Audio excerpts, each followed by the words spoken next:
Okay, so let's just delve right in right here. The first concept that you'll need to know are atoms, molecules, and compounds. And so the first person you'll have to know probably is Democritus, and he was a Greek philosopher and I guess the father of modern atomic theory, actually, in a sense, because he proposed that if you cut down ordinary matter infinitely many times, you'd eventually reach a point where you couldn't cut it up anymore for it to retain the same properties, right? Like I have a slice of bread, I slice it in half, I still have bread. I slice it in half again, I still have bread. And I can keep doing that forever and forever and forever. But at some point, eventually, I'll reach some sort of fundamental discrete unit of matter. And he called that the atom, which means indivisible. And so what we know today then is that atoms are the constituent components of ordinary matter, and they have these subatomic particles that you want to know about. They have the electrons, which are negatively charged, and they have the nucleus, which is composed of two subatomic particles, the neutrons, which are neutrally charged, like no charge, and the protons, which are positively charged. So you have the protons, which are these blue pluses here, and the neutrons, which are neutrally charged, so there's no sign on them, and they make up the nucleus in the center of the atom.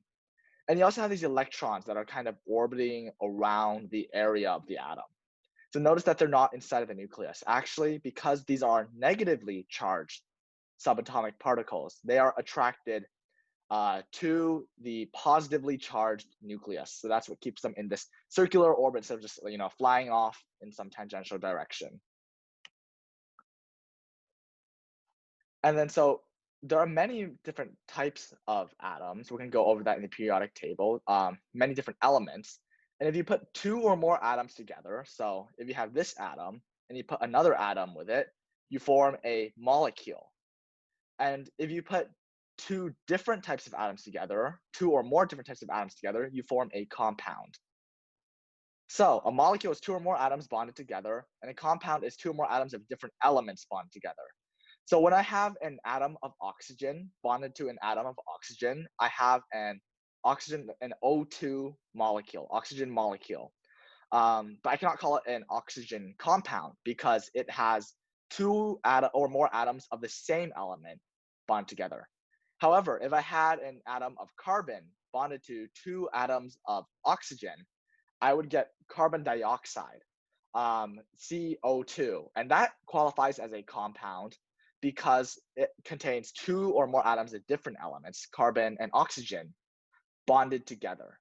That also qualifies as a molecule because it is also two or more atoms bonded together. So all these compounds are molecules, but not all the molecules are compounds. Namely, when the molecules are composed of two or more atoms of the same element, then they are molecules but not compounds. So again, let's review this atom diagram. This is what they usually show you, I think, in elementary school, middle school, and then in the beginning of high school chemistry as well. It's very simple to understand. This is not the model of the atom that we use right now, but it is very good for just the purposes of understanding the fundamentals of the atom. So essentially, we have the nucleus positively charged with the protons, the neutrons, which are neutrally charged. They make up the bulk of the atom, and then you have these negatively charged electrons that are orbiting around the nucleus. This is sometimes called the planetary model because it's like you have the sun and you have all these planets orbiting around it. So planetary model of the atom.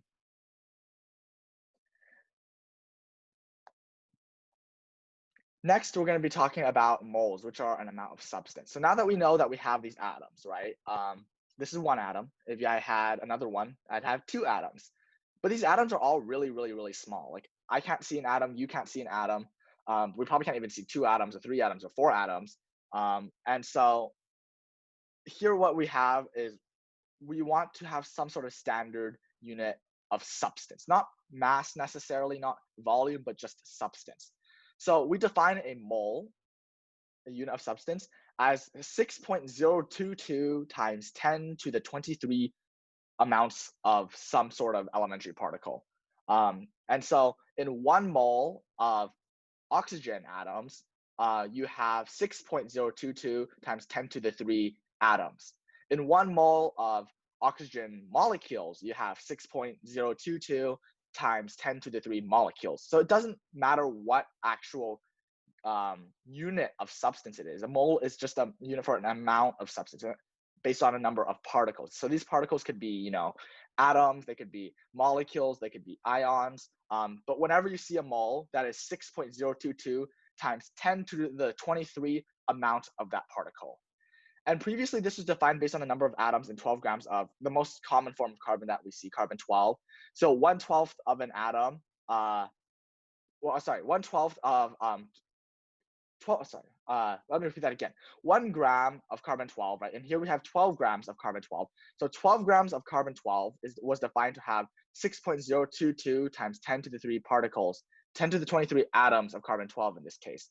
But now the scientific body that is responsible for defining all these different varieties of units in the SI system, that's what's called System International, or the international system for standards, we redefined it recently. So now it's literally just defined as a pure number, but previously it's based off of 12 grams of carbon 12, the number of atoms in that amount of carbon. So just remember, 6.022 times 10 to the 23 particles. This was coined by a guy named Avogadro, not to be confused with avocado. So Avogadro came up with this number, so it's called Avogadro's number. Someone asked, are there only 6 neutrons and protons in the nucleus of an atom? No, this is just an example. So you could have a variety of different protons and a variety of different neutrons in an atom. But one thing we're going to talk about later today is if you want the atom to be electrically neutral, like it's not positively charged or negative charged, you'll want to have the same number of protons and electrons. Otherwise, it's called an ion.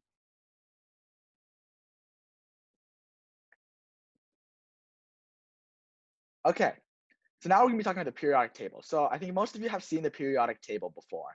But before we take a look at it, though, let's try to understand what each square on that table means.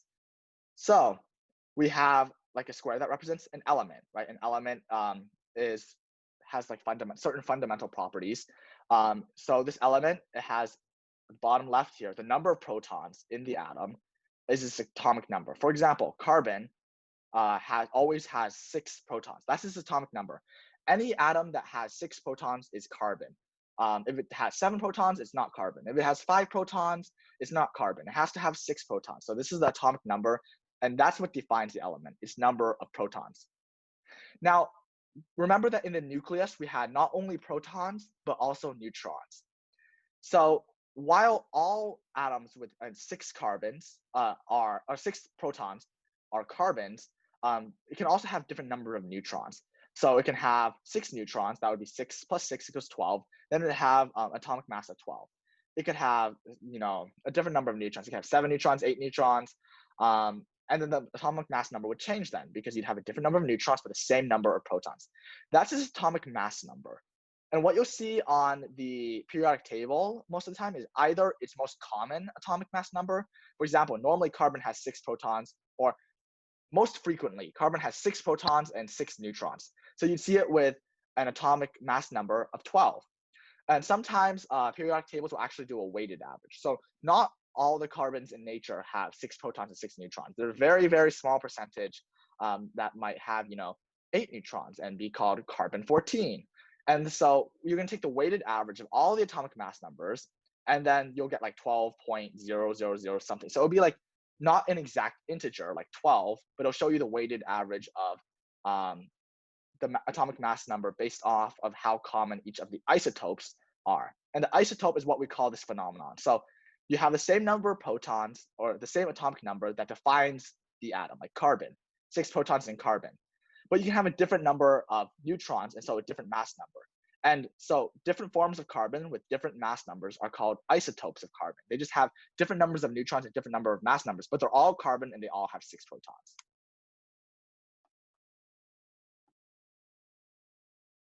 So let's look over here on this periodic table. You can see the same quantities. So you see that they actually have a weighted mass number here.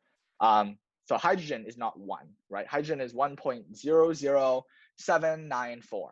And that's because there are isotopes of hydrogen. There's deuterium, which has 1 hydrogen proton and 1 neutron. And you also have an isotope of hydrogen that has 1 proton and 2 neutrons. But most commonly, hydrogen has 1 proton and 0 neutrons. So that's why this mass number is very, very close to just 1, but it's not exactly 1, slightly, very, very slightly above 1.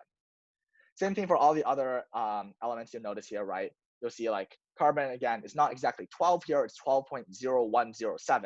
And that's because there are isotopes like carbon-14 that occur in very, very small proportions in nature. And so that barely drags up the mass number just the tiniest bit. But you can generally estimate what the mass number is, or the most common occurring mass number is, because it's probably going to be whatever this number is closest to for the weighted average. So like hydrogen usually will just have a mass number of 1, just 1 proton and 0 neutrons. And you can tell because its weighted mass number is 1.00794, which is just very close to 1. But that tells you of the existence of other isotopes. And yes, this is not the full periodic table as we know it right now. We've discovered quite a few more elements, but this is a very good foundation because this covers all the naturally occurring elements. And that's mostly what you need to know for now. Let's take a second to look at like the legend here, how to read certain things, kind of explore, try to find cool names in the elements. We're going to talk a bit about certain special elements.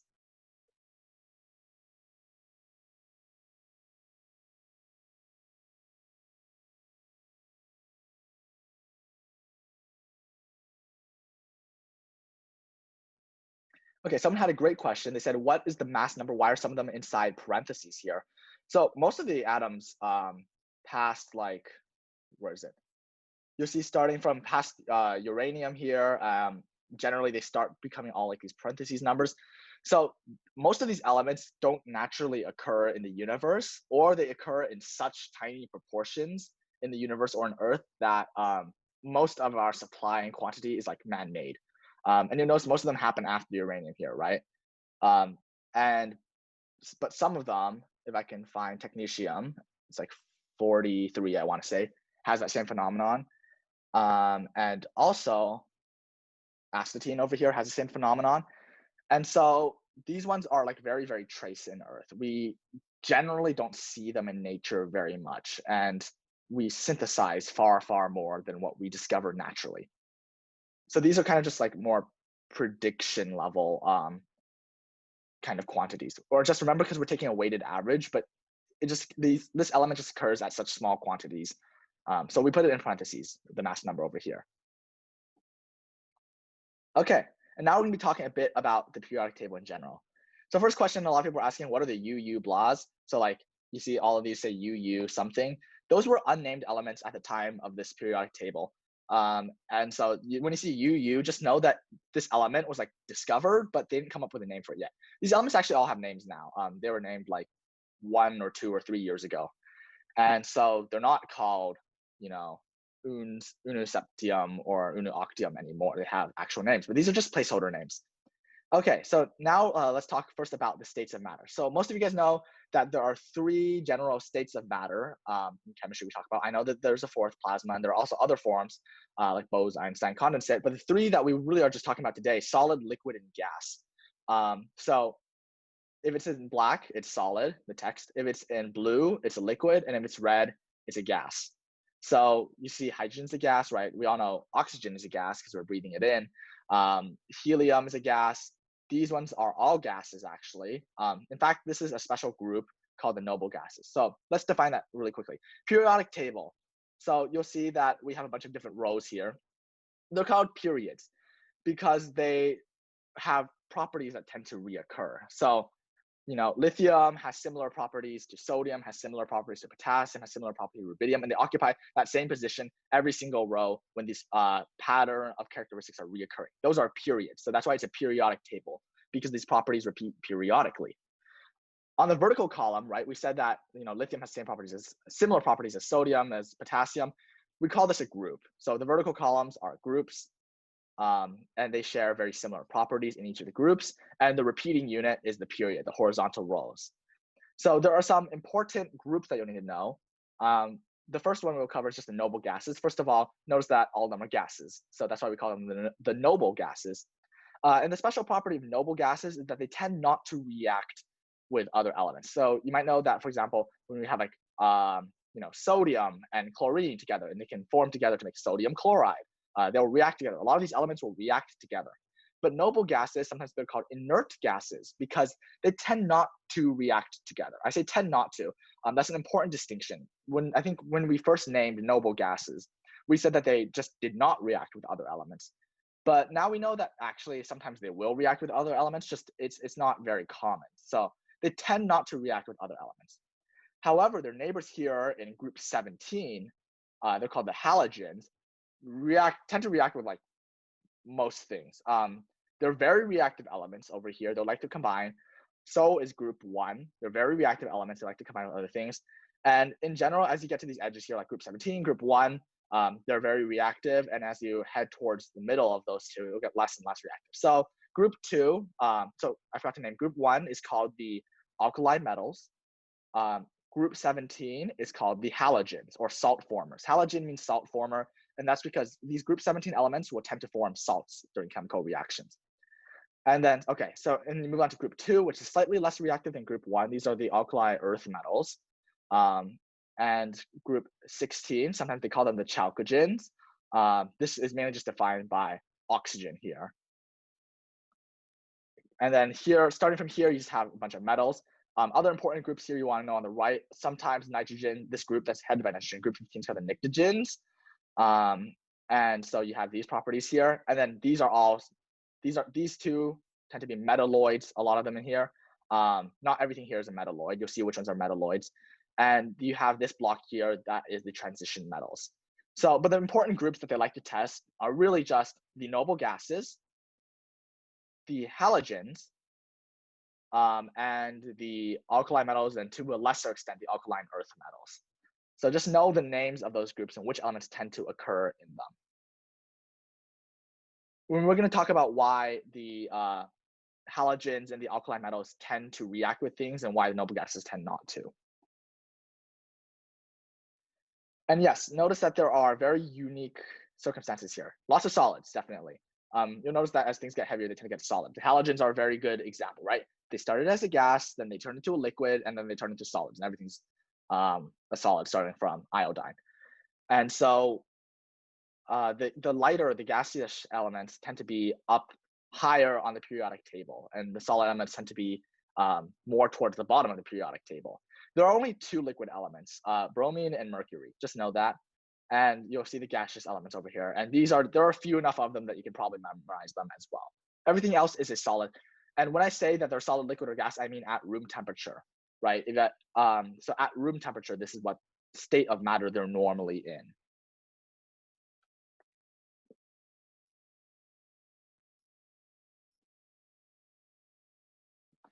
Okay, so let's focus on the electrons a bit now. So we talked about how protons and neutrons are determining factors in the atoms and how we write them on the periodic table. But also each of the atoms, right, has electrons. So we have the nucleus here, but we also have the electrons. Remember the planetary model? It was like the electrons were kind of orbiting the nucleus. And so originally we thought like, oh, they like kind of orbit in these defined pathways. We'll call them orbitals. So this is the first orbital closest to the nucleus, the second orbital, second closest to the nucleus, the third orbital, and the electrons, they'll fill up these orbitals in order. So the first few electrons will be here, and then they'll be in orbital level 2, and then orbital level 3. And this is still kind of a good, I think, conceptual way of just trying to understand how orbitals work. But actually, the planetary model, we don't subscribe to anymore. We subscribe to this electron cloud theory and model. As you can see here, there's like a gradient. This is like a probabilistic model, right? These electrons can actually be anywhere here, but the darker the dots are in this electron cloud, the higher the probability that we'll find the electron there at any given instant. So maybe then, instead of saying the orbitals are literally just like the electron orbits around this one pathway, the orbitals are 95% probability of electron confinement. Like I think the electron, 95% of the time, the electron will be found here. And so you can think of that as the more modern approach to orbitals. And so this is how you might see it in a schematic sometimes, right? You have 1 electron in an orbital, 2 electrons here, and then you'll see on the second row, you get another orbital here, and then you start to fill it up as well. And then you'll see the electrons continuously filling up sequentially. And the electron orbitals are actually, just like in real life, just 3D geometries. So this is just a fun thing. Look at what it looks like here. The first level has just this one orbital. The second level has 3, third level has 5. So it's just odd number sequence of orbitals. And you can see they get increasingly complex over time. So that's just a reminder sometimes that our simplistic ways of kind of drawing these schematics and diagrams in elementary school, middle school, and high school are just very oversimplified versions of what things actually look like in the physical world. Okay, so you see our little orbitals here. And now we can look at the periodic table again. This time we're going to look at it in the context of the orbitals. So we have hydrogen and helium here. They fill up the first level, the 1s orbital. And then so the sequence of these letters that you want to know is S, P, D, F. I think that's good enough for now. So S, P, D, F, you just have to remember those. And if you're wondering sometimes why things sound like they come in a weird letter order, it's usually because they're in German. The Germans made a lot of contributions to science in the past several hundred years. And so you have a lot of concepts in chemistry and biology that have strange letter abbreviations, but they actually make sense if you know German, which I don't. But so just know that sometimes the letters look strange, but they actually have a meaning. Just not every meaning is in English. So we start with S, and then we go to P, D, F. So let's try to follow that order. So we have 1s, then we have 2s, and then 2p, right? So you saw that we added this p orbital now. So we started with 1s, then we went to 2s, 2p, 3s, 3p. But remember I said the last letter was D? This D orbital is actually like one level below where you'd expect it to be. So 3D is here, 4s, 4p. Notice that there's a pattern over here where the s orbital tends to be, with the exception of helium, just because this first period only has 2 atoms. The s orbital is in this left rectangle of like these first 2 elements in each period.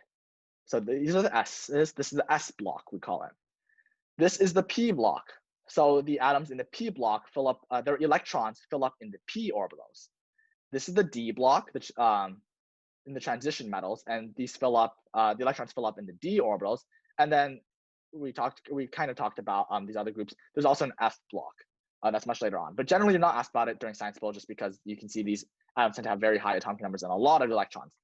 So sometimes they'll ask you about something called electron configuration, which is like, what is the electron configuration of a neutral molecule of carbon, right? And so you have to say, so first you look here. So it's 1s is the first orbital you're looking at. And then there are 2 electrons in the 1s orbital. So you say 1s2. And the way you write it, if you can see my annotations, is you write 1s, and then kind of as a superscript or a subscript, you can write 2 there. So 1s is first, and then you have 2s, right? And you can say how many electrons are in there as well. And then let's say that they go to 2p, right? And then you write how many electrons are also there. And then so you'll keep writing, right? 3s, 3p. So the orbitals go up in this sequence. And you'll have to say how many electrons on each orbital. But essentially, you just need to know that they go up in this sequence: 1s, 2s, 2p, 3s, 3p, 4s, 3d, 4p. And so this is just something that Science Bowl tends to test about. You'll learn more about it in AP Chemistry if you are taking that in high school. And if you are interested in specializing in chemistry and science bowl, I strongly encourage you to kind of just read up electron configuration and orbitals on your own time, because there's very, very complex things going on here. Let me try to erase this. Okay.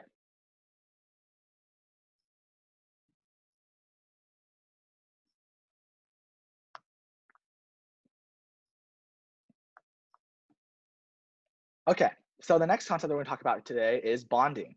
So now that we've talked about electrons, we can start to see some certain properties. Remember I said that each group has similar properties, so each column has similar properties, generally similar properties all across this one column.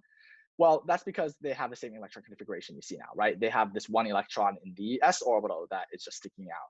And so these tend to have the same property, behave similarly. And the reason why they behave similarly is just because we say they behave similarly is because their bonding patterns tend to be similar because of how many electrons they have there. So there are 2 forms of bonding you'll probably want to know: covalent bonding, where we're sharing electrons. So the generalized way we want to look at this is the octet rule, which is that every atom wants to get 8 electrons in its orbital, except for hydrogen and helium. They're fine with having 2. And so let's say that you are, let's see, what's a nice example for this. We can actually, I think it's easier actually to start with ionic bonding. So we'll start with ionic bonding first. Ionic bonds are not sharing electrons. Sometimes people say they're stealing electrons. So this is a lot simpler to understand. You have sodium, which has 1 extra electron from its 8, right? So you have 2 here. So this 1s orbital is completely filled. This level 2 is completely filled as well with 8 electrons. And your sodium, and now you have this extra electron in the 3s orbital. But you want to get to 8. So there are 2 ways for you to get to 8 and fill up your octet. It's called the octet rule because you want to get to 8. You can either try to gain 7 electrons and come here. That sounds very difficult. Or you can lose 1 electron and also come to a stable level of 8 electrons in your outer shell, outer orbitals as well. So that's what sodium would do. Sodium would tend to lose 1 electron just because it's a lot more easier than gaining 7. So let's look for some potential friends for sodium here that it can chemically react with. Fluorine is 1 away from filling out its octet of 8 electrons. And it will also have to lose like 7 electrons or so to get down to the previous fully filled shell and octet kind of. This only has 2 in it. And so fluorine, just like sodium's calculations, will tend to gain, fluorine will tend to want to gain an electron. It wants to do the easiest thing, which is to gain an electron and come here. So sodium wants to lose an electron, fluorine wants to gain an electron. It just happens that they can be best friends now, right? So sodium loses its electron to fluorine, and now they all have these stable, happy octet shells. So everyone wants to reach this column of the noble gases in terms of electron configuration. And so sodium will just literally just give its electron to fluorine, or sometimes people say fluorine steals the electron from sodium, and that forms an ionic bond because now fluorine stole an electron. And so it used to have 9 protons, 9 electrons. The stolen electron now has 9 protons, 10 electrons, 9 positive charges, 10 negative charges. It has negative charge, a net charge of -1 now. While sodium, same thing, but the opposite direction, has a charge of +1. And guess what? Opposites attract. So now that they're charged, they tend to attract each other and they form these salts. So like sodium chloride. So what we just had is like NaF. But same thing happens with chloride. Remember that this is one group of halogens. They tend to have similar properties in forming bonds. So sodium and chlorine can do the same kind of thing, and then they form sodium chloride. In covalent bonding, you're not stealing the electrons, right? So in ionic bonding, we see that atoms are becoming ions. They literally just like fluorine, for example, just takes an electron and now it's charged and they form this kind of ionic bond. In covalent bonding, we don't steal, we share because we're very nice. And so like sometimes you don't have to steal an electron to get to 10. You can share electrons with your neighbors and get to 10 as well. And so that's most of the compounds that we can think of normally.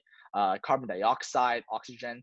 These are different atoms that are sharing their electrons with each other, being nice and friendly. And when they share their electrons, the electrons can like double count essentially. Like I share 1 electron, one of the atoms of, so we have 2 atoms of oxygen, for example, and they each share an electron with each other. And that is enough to count for kind of like 2 extra electrons. And that makes them in this happy octet state as well. They didn't have to steal electrons from each other. They can just share electrons and have the same result. But notice that these far left and far right kind of elements here, like the alkaline metals and the halogens especially, they all tend to form ionic bonds. And the atoms that are more in the middle, the elements that are more in the middle here, will tend to form covalent bonds.